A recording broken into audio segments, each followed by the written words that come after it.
రాకతో రాయిలాంటి నా జీవితానికే జీవం వచ్చింది. నీ చూపుతో జీవం వచ్చిన రాయే చక్కని శిల్పం అయ్యింది. చేయూతతో శిల్పం కాస్త నడకలు నేర్చి కోవెల చేరింది.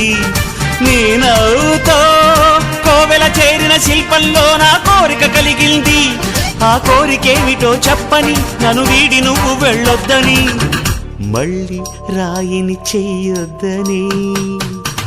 రపరప్పపారప్పారప రపరప్పపారప్ప రపరప్పపారపపారపరపరపరపరప గమ గమ హంగామ మనమే హాయి చిరునామా, పాత బాధ గదిని ఖాళీ చేద్దామా. 1 2 3 4 I say hey, hey, take it to the top of the shoot, then you shake it all down, make your mind get free. Come down, check, sweet finesse, never